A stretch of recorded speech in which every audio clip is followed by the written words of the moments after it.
Kalau dulu kurang gegau, tapi kali ini lebih gegau. Jika sebelum ni kami hanya berbicara tentang isu semasa, tapi sekarang kami membawakan anda pelbagai segmen yang menarik hanya untuk anda. Kita ada fashion. Dan kami juga mempunyai segmen karak. Aku memang pencinta wanita, namun ku bukan buaya. Kami akan gegaukan anda dengan macam-macam macam-macam lagi hanya di Facebook Melaka hari ini.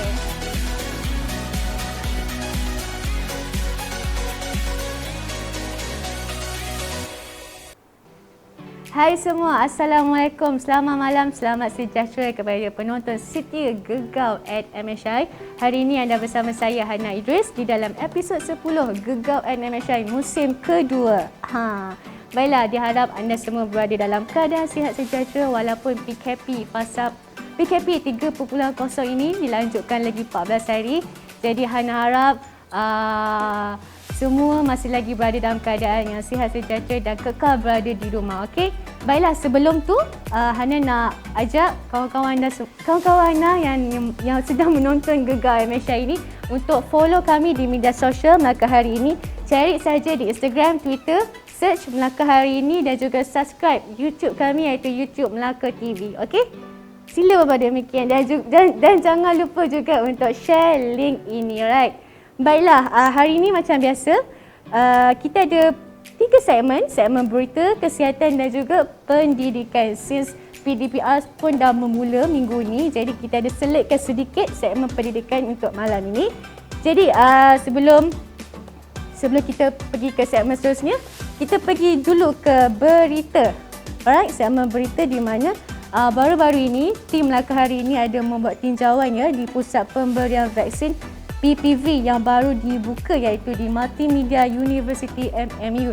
Jadi wartawan kami di sana nak tengok apa reaksi makcik-makcik, pakcik-pakcik yang telah mendapatkan vaksin. Jom kita tengok.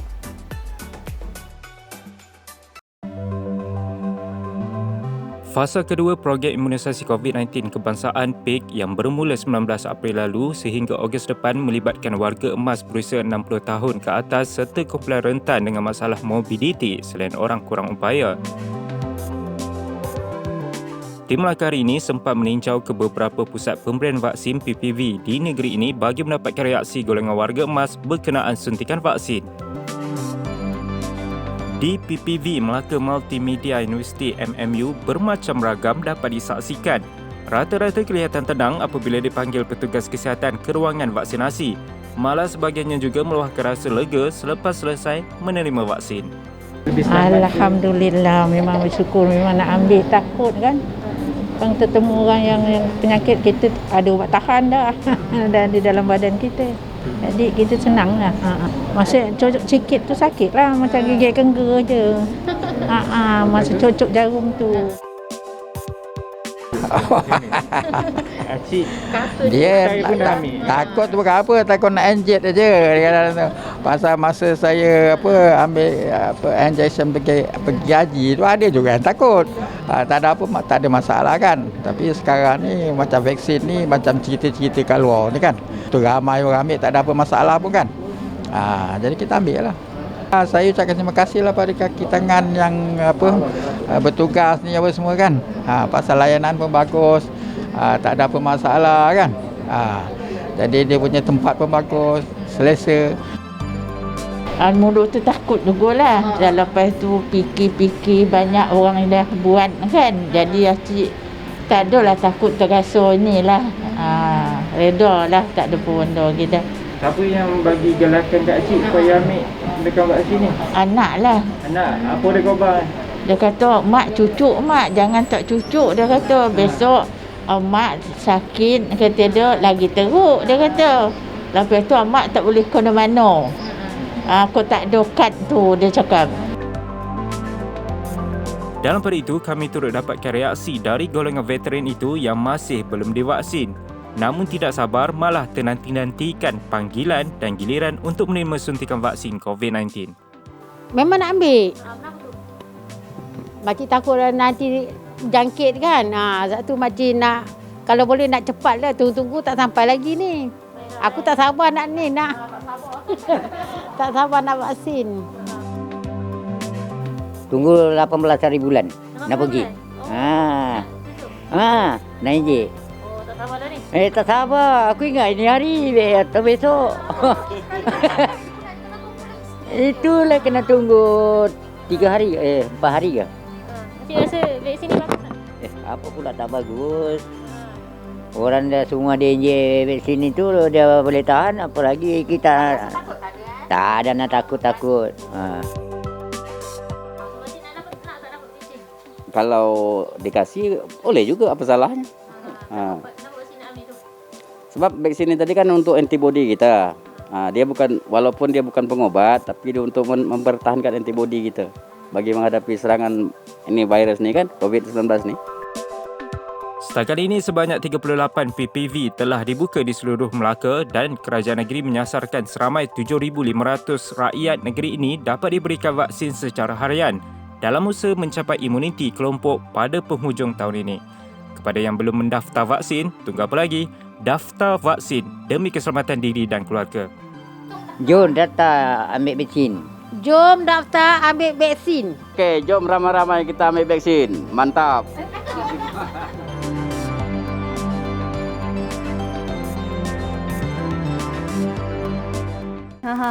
Nampak ceria saja pakcik-pakcik. Wah, untung nak dapat vaksin kan. Jadi sesiapa yang belum mendaftar vaksin lagi, sila berbuat demikian. Hanya daftar saja di Masa Sejahtera. Okey. Bagi yang tengah tunggu giliran tu, harap sabar. InsyaAllah memang kita akan dapat. Jangan risau. Just tunggu je notification daripada Masa Sejahtera. Pastikan anda semak Masa Sejahtera anda setiap hari, okey? Bagi tidak ketinggalan temujanji vaksin anda. Okey, kita pergi ke segmen seterusnya, iaitu segmen kesihatan. Okey, segmen ni menarik. Anda kena tengok segmen ini ya, sebab ini adalah temu bual eksklusif bersama Puan Maya, iaitu Puan Maya ini merupakan seorang bekas pesakit COVID-19 kategori 4. Kategori 4 je, di mana orang kata agak situasinya agak kritikal masa itu juga. Dan jom kita tengok paparan Puan Maya berkongsikan pengalaman beliau berdepan dengan wabak yang melanda seluruh dunia sekarang ini. Jom. Assalamualaikum, hai kepada semua penonton Gegar Adam Syai. Anda kini bersama saya Asyalia Yusof beserta Hana juga dan Kak Maya. Okey, so hari ini nak interview sikit dengan Kak Maya. Tentang pengalaman Kak Maya sebagai pesakit COVID-19 yang survive, dah sembuh dah pun sekarang. Alhamdulillah. Okay, masa sebelum kena COVID tu ada simptom ke yang Kak Maya hadapi? Start on 11 hari bulan 2. Malam tu dia dah start demam. Simptom pertama dia demam. Demam COVID ni dia rasa macam lain sikit lah daripada demam yang dia tak ada terlampau panas sampai suhu jadi 40 tu tak ada. Dia macam biasa mild macam tu. Ingat macam demam biasa lah macam tu. Tapi dia macam seram sejuk. Bukanlah yang macam demam yang terlampau tinggi sampai suhu 39, 40 tak ada macam tu. Biasa demam macam demam biasa. Hari yang ke-2 macam tu dah start sakit-sakit badan. Dia macam badan ni, satu badan ni lenguh-lenguh, bisa-bisa yang sakit sangat, macam rasa masa tu syak kena denggi sebab yelah tanda-tanda tu macam tanda denggi lah. Sakit-sakit badan, bisa-bisa. Tapi batuk tu macam batuk yang berkahak, yang tak boleh nak keluar kahak tu. Batuk kering lah. Batuk akak kena masa PKP yang kedua. Betul-betul masa tu tengah PKP. And then jadi doktor pun tak sure kalau nak ambil swab test ke ataupun dia pun tak syak lah yang kita ni kena COVID. Jadi doktor bagi ubat demam, ubat antibiotik, ubat biasa batuk sesama macam tu. Tapi start hari ke-4, ke-5 macam tu dah start tak boleh makan, tak boleh masuk makanan sebab dada ni rasa macam ada benda tersekat. Masa tu dah hilang rasa dia, rasa belum lagi. COVID tak hilang dia rasa, tak hilang dia bau. Mungkin sebab dah start tak boleh makan, dah start tak boleh minum, boleh lah minum air kosong je. Benda lain semua tak boleh masuk sebab macam kat dada tu ada, kita tersekat makanan yang kat dada tu, langsung tak boleh makan dah. Sepanjang PKP tu memang tak keluar rumah, tak pergi kerja, tak tahu kita dapat dapat daripada mana pun tak tahu. Kalau sampai sekarang pun tak tahu punca daripada siapa. Difahamkan yang Kak Maya disahkan sebagai pesakit COVID kategori 4, betul tak? Stage 4. Dekat Hospital Melaka ni dia ada banyak kategori ward biasa, ward kritikal dengan ICU. Masa akak tu ward kritikal, akak pun tak assume yang masa tu dah kritikal. And then sampai-sampai diorang semua dah start pasang tiup dekat jantung, nak cek jantung, ambil oksigen. Sebab dah lambat, dah hari ke-7 baru nak pergi swab test semua. Jadi doktor kata paru-paru semua dah habis, dah teruk lah. Dah teruk semua. And then dah kena sikit dekat hati. Jadi masa tu oksigen makin lama makin drop. Kita normal, yang normal yang tak kena COVID ni sebenarnya normal kita punya persen untuk oksigen adalah 92 ke atas. Kita dah drop ke 60. Betul-betul drop lah tu yang start doktor masukkan tiup dekat hidung. Tapi kita boleh share lah, ketika itu apa perasaan Kak Maya? Masa tu rasa macam tak jejak tanah, rasa macam ialah benda yang orang takut, yang rasa kita sendiri pun jaga, yang akak ni memang bukan orang yang keluar rumah, yang pergi tempat ni semua. Jadi macam still tak percaya yang dapat COVID tu. Bila doktor cakap positif je, fikir anak je, tak fikir lain dah. Sebab anak tidur, ada yang kecil diorang ni tidur dengan akak masa demam tu. Sebab diorang pun start demam. Jadi yang nombor 3, yang bonsu dengan nombor 2, dia demam dulu sama dengan akak demam. Jadi akak rasa, ya Allah, kalau akak ni positif, mesti diorang akan positif juga. Dia dua orang yang akak tu yang tak positif. Yang husband akak positif dan yang anak nombor 1 positif. Akak fikir siapa nak bagi diorang makan? Yelah, mesti orang tak akan berani datang nak hantar makanan semua sebab kita orang positif kan. Jadi hospital kata klinik hospital cakap boleh sign surat pengesahan yang akan tak nak masuk ward. Lepas tu apa-apa berlaku akan tanggungjawab sendiri. Terpaksa sign lah, sebentar terpaksa sign. Tapi dia duduklah dalam bilik, karantin dalam bilik. Anak jadi anak kat luar, abang dia yang form 1 ni lah handle kan adik, bagi makan ayah, bagi makan adik, semua macam tu. Kat hospital tak ada kat mana. Jadi kat hospital masa tu macam mana dari segi rawatan ke? Boleh share tak pengalaman kat hospital? Yang rawatan sebenarnya untuk ubat COVID memang tak ada. Jadi kalau kita, dia bagi ubat demam. Kalau kita batuk, ubat batuk. So akak ni jadi teruk sebab akak ada sakit lain. Akak ada masalah hypokalemia, iaitu masalah potassium low. Memang selama ni bergantung pada ubat. Jadi doktor kata bila kita tidak ada sakit lain, bila kita kena COVID, dia akan terus teruk. Doktor masukkan ubat antibiotik, ada 4 ubat antibiotik, and then hari-hari kita akan dapat ubat cair darah. Ubat cair darah tu dia akan cucuk dekat perut. Perut. Memang sakit lah. Walaupun jarum dia halus sebenarnya, tapi sangat sakit. Bila cucuk, dia tarik tu je, dah keluar jarum tu, baru rasa sakit dia. Memang orang COVID akan kena setiap kali dekat ward. Dia akan kena, masa akak dekat ward kritikal, 2 jarum pagi, 2 jarum malam. 4 lah. Dia akan bagi ubat cair kahak. Halus je lah ubat dia tu. Ubat cair kahak, ubat batuk. Tu je ubat-ubat yang sepanjang dekat ward tu. Dengan antibiotik. Mungkin Kak Maya boleh share lah apa aktiviti yang akak lakukan sepanjang dekat hospital lah, kuarantin. Kadang-kadang doktor nak hilangkan boring, ajaklah kita orang ni bersenam ke, macam tu. Sebab dekat ward tu ada seorang nenek, tapi nenek dah meninggal lah. Nenek ni sebaring je. Jadi nak ajak nenek tu aktif, kita orang ramai-ramai lah. Kita orang dekat ward bolehlah sesama sebab kita orang semua memang positif. Jadi bolehlah tolong nenek, angkat nenek. Macam doktor kata, jom nenek kita hari ni kita kena bersenam, nanti nenek happy, nenek kita kena nari-nari. So far tu je lah aktiviti kita orang, tak ada apa pun sebab macam dalam penjara, pintu pun kena kunci, pintu ward, takut kita orang lari. So bila doktor bagi tahu, okey akak dah sihat, macam mana perasaan tu? Tak sabar kan nak balik rumah jumpa anak? Masa tu nangis, sujud syukur kat atas katil tu, nangis terus. Masa time umum akak lah yang paling pelik kot, sebab orang lain kalau nak umum nak balik, doktor akan telefon. Dia telefon handphone kita walaupun bilik dia kat sebelah tu je.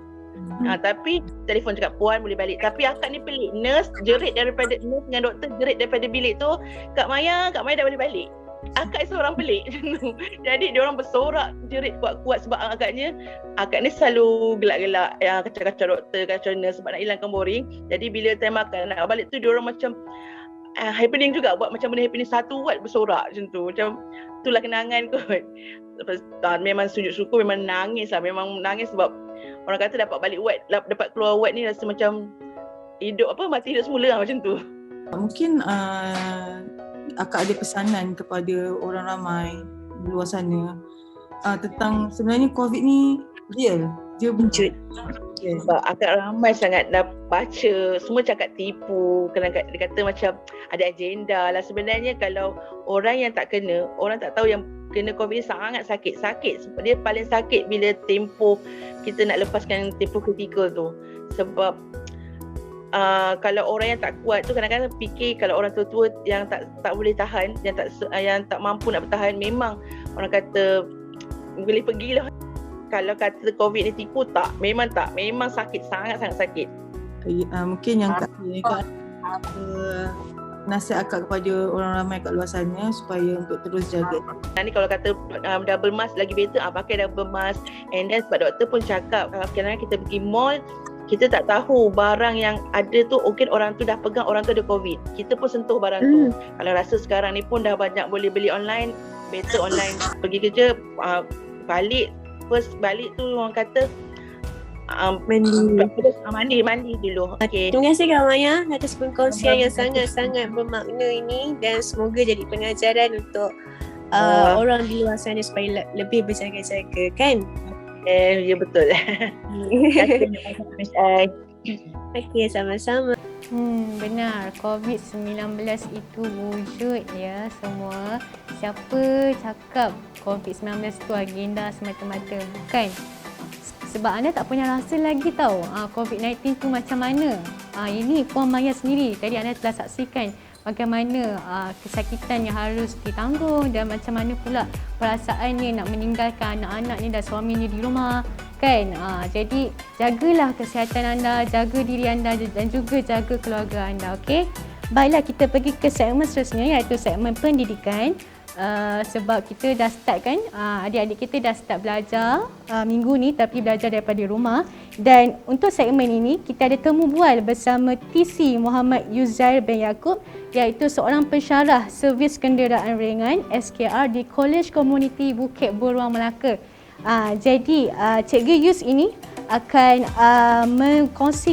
berkongsikan cabaran, cara-cara bagi menggalakkan pelajar melibatkan diri dan sokongan daripada ibu bapa dalam kaedah PDPR di atas talian. Jadi jom kita tengok. Jadi di sini kita nak mendapatkan sedikit perkongsian dan juga mungkin sedikit pandangan daripada Cikgu Yus tentang pengalaman Cikgu Yus sendiri.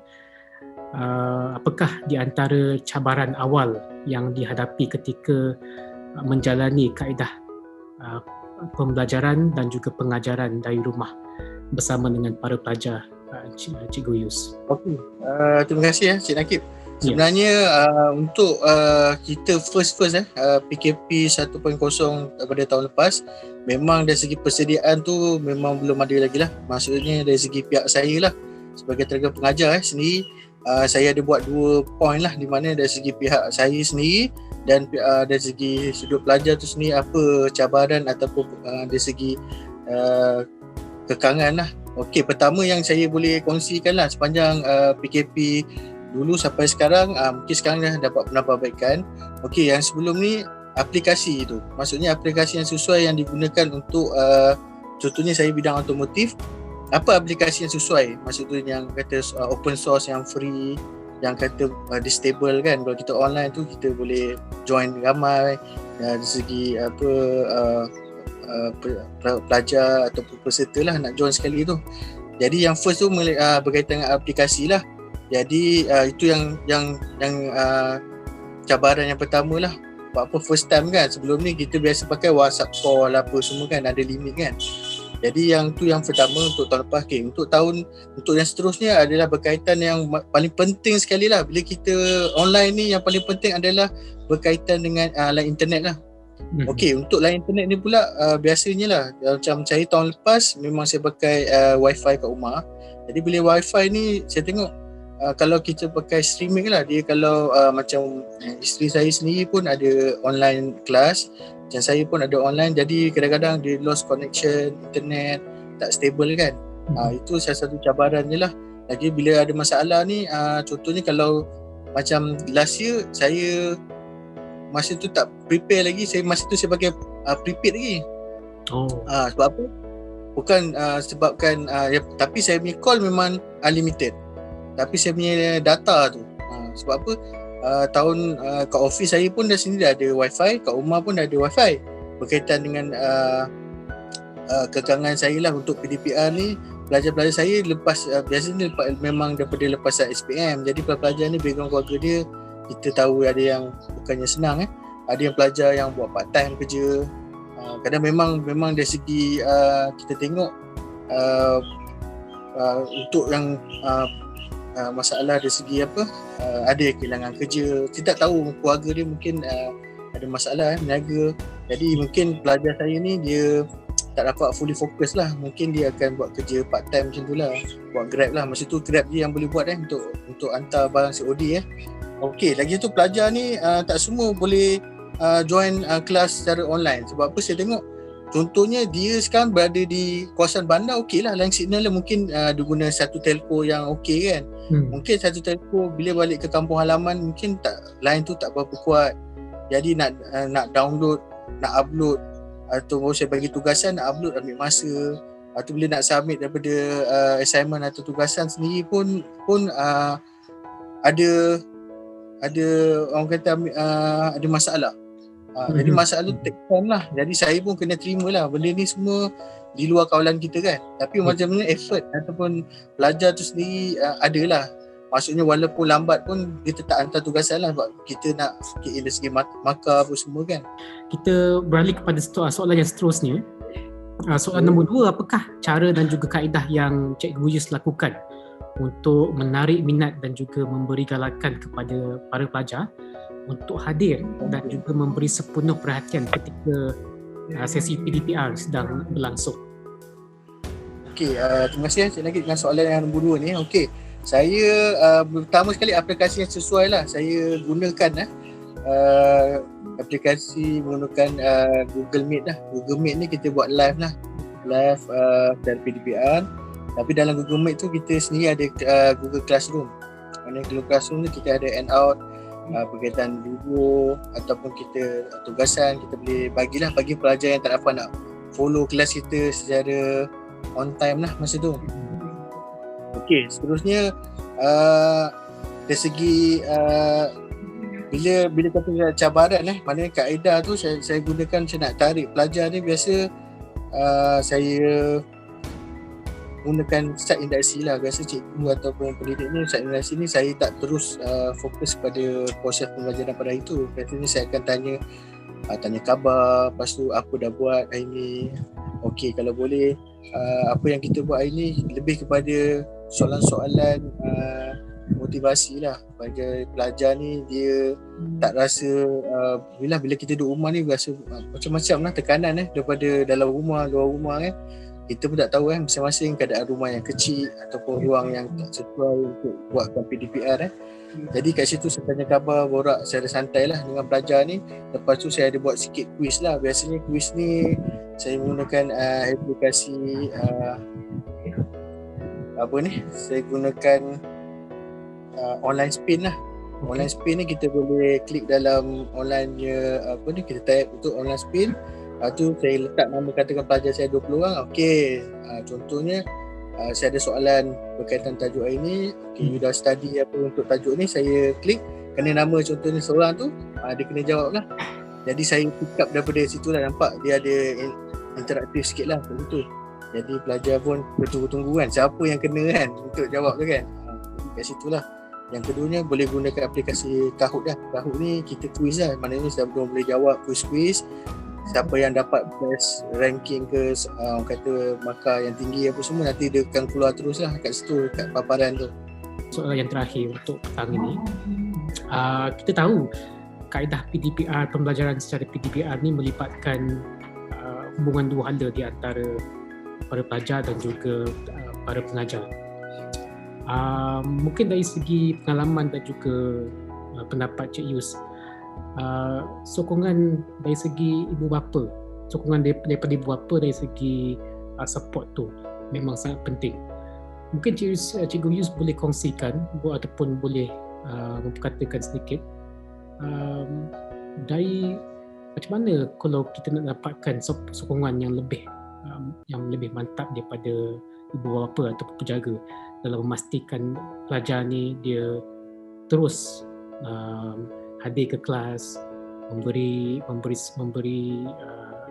menunjukkan minat dan juga tidak ketinggalan dalam proses pembelajaran. Okey, terima kasih Encik Nagib. Untuk soalan ketiga ni bagi saya kita one to one antara pelajar dengan pendidik. Sebenarnya yang ketiga sebenarnya peranan yang penting juga sebenarnya ibu bapa. Sebab saya mengajar ni budak lepasan SPM. Sebab isteri saya dia ajar pelajar sekolah rendah lah. Dari segi pendekatan tu sangat berbeza lah. Tapi bagi saya apa-apa pun ibu bapa memang kena main peranan lah. Okey, Cikgu Yus, jadi kita pun dah habis, kita sampai ke penghujung.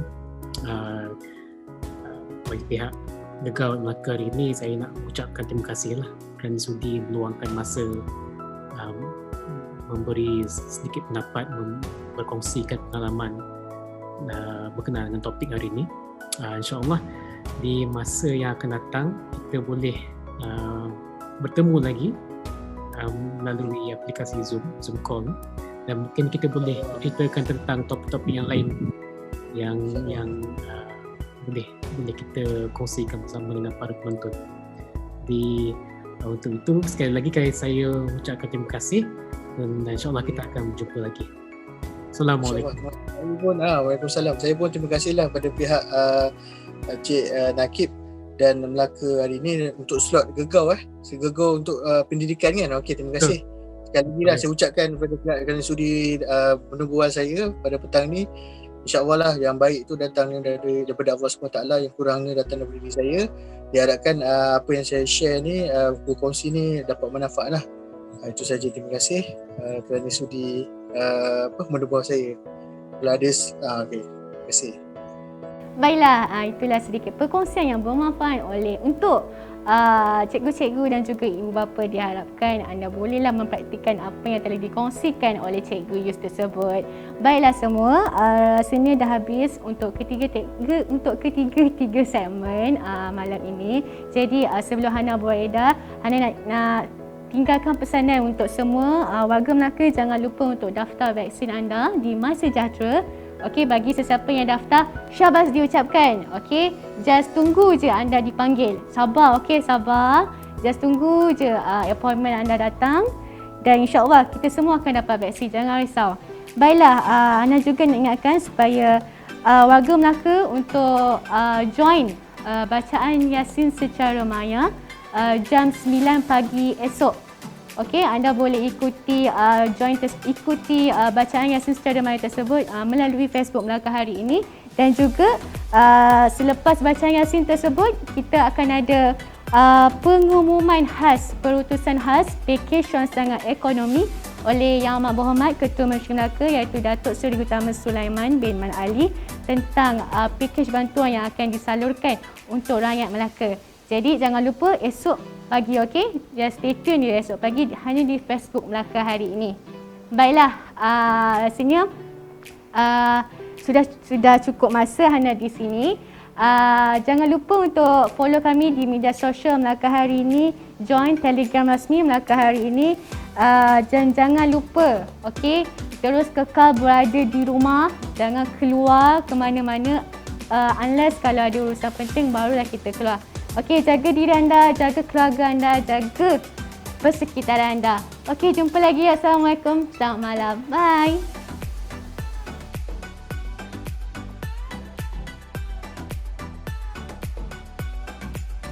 Kalau dulu kurang gegau, tapi kali ini lebih gegau. Jika sebelum ni kami hanya berbicara tentang isu semasa, tapi sekarang kami membawakan anda pelbagai segmen yang menarik.